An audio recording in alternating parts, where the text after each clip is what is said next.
Hello guys. तो मैं मोहित सिंह भदौरिया आज लेकर आया हूँ एक बहुत ही ज़रूरी मुद्दा जिस पर मुझे लगता है कि डिस्कशन होना चाहिए। जैसा कि मैं कोर्ट्स में देख रहा हूँ कि आज के टाइम में डाइवोर्स के केसेस कोर्ट में इतनी ज़्यादा मात्रा में फाइल हो रहे हैं कि मैं आपको क्या बताऊँ। तो गाइस मुझे लगा कि आप लोगों को भी इस बारे में थोड़ी सी जानकारी होनी चाहिए। तो गाइस जब भी मैं मैट्रिमोनियल डिस्प्यूट्स में हस्बैंड और वाइफ से कंसल्ट करता हूँ तो मैं उन्हें यही सलाह देता हूँ आप कि आप कंटेस्टेड डाइवोर्स ना फाइल करते हुए म्यूचुअल डाइवोर्स फाइल करें। क्योंकि क्योंकि गाइस कंटेस्टेड डाइवोर्स जो होता है उसमें हमें एटलीस्ट कम से कम 3 से 4 या फिर ज़्यादा से ज़्यादा 5 साल भी लग सकते हैं। और जो म्यूचुअल डाइवोर्स होता है उसमें हमें एटलीस्ट 1 से 1.5 साल में मिल जाता है। तो अब मैं बात करूँगा गाइज आप लोगों से स्टेजेस ऑफ डाइवोर्स के बारे में, जो कि क्रूअल्टी की बेसिस पर फाइल किया जाता है हस्बैंड या वाइफ के द्वारा। तो guys the very first stage is petition filed by petitioner, जो कि पिटिशनर के द्वारा फाइल की जाती है, जो कि क्रूअल्टी की बेसिस पर फाइल की जाती है पिटिशनर के द्वारा। उसके बाद जो सेकंड स्टेज होती है उसमें court sends notice to the respondent, इसमें कोर्ट नोटिस सेंड करती है रेस्पोंडेंट को।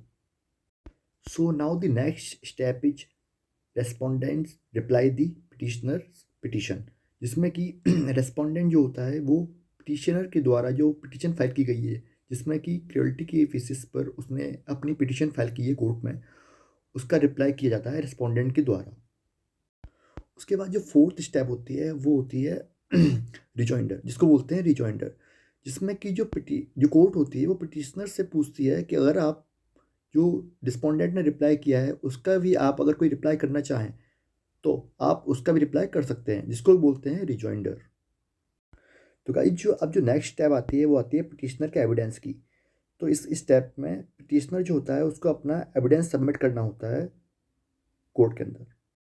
तो गाइस जो नेक्स्ट स्टेप होती है वो होती है क्रॉस एग्जामिनेशन, जिसमें कि जो रेस्पोंडेंट का लॉयर होता है वो पिटिशनर के जो भी एविडेंस सबमिट हुए हैं कोर्ट के अंदर और उसके जो भी विटनेसेस हैं जिनके द्वारा जो ये क्रूअल्टी फाइल की गई है उसका विटनेस किया गया है, तो जो विटनेस होते हैं उनका क्रॉस एग्जामिनेशन होता है रिस्पोंडेंट के द्वारा।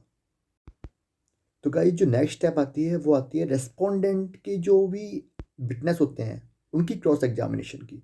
तो अब जैसे कि अपन ने जो पिटिशनर के जो एविडेंस थे उनका जो विटनेस का जो क्रॉस एग्जामिनेशन होता है उसी तरीके से सेम पिटिशनर जो होता है वो क्रॉस एग्जामिनेशन करता है रेस्पोंडेंट के विटनेस का। और फिर जब ये एविडेंस कंप्लीट हो जाता है पिटिशनर और रेस्पोंडेंट्स के विटनेसेस का, उसके बाद जो नेक्स्ट स्टेप आती है वो आती है फाइनल आर्गुमेंट्स की, जिसमें कि पिटिशनर और रेस्पोंडेंट्स अपने अपने आर्गुमेंट्स रखते हैं कोर्ट में। इसके बाद कोर्ट दोनों पक्षों के आर्गुमेंट सुनती है। पिटिशनर और रेस्पोंडेंट दोनों पक्षों के आर्गुमेंट को सुनकर कोर्ट फिर अपना फाइनल डिसीजन सुनाती है। तो गाइज ये होते हैं आपके कंटेस्टेड डाइवोर्स के स्टेजेस, जिसमें कि होता क्या है कि कम से कम 3 से 4 साल लग सकते हैं। तो इसीलिए मैं आप सबको सलाह देता हूँ कि आप कंटेस्टेड डाइवोर्स ना फाइल करते हुए म्यूचुअल डाइवोर्स फाइल करें, जिसमें कि आपका टाइम लगता है मैक्स टू मैक्स 1 ईयर और 1.5 ईयर। और इसमें क्या होता है ना कि अपना पैसा भी कम वेस्ट होता है और एनर्जी भी कम लगती है और आपको जल्दी डिसीजन भी मिल जाता है। अगर इससे रिलेटेड आपकी और कोई भी क्वेरीज हैं तो आप मुझे मैसेज करके पूछ सकते हैं।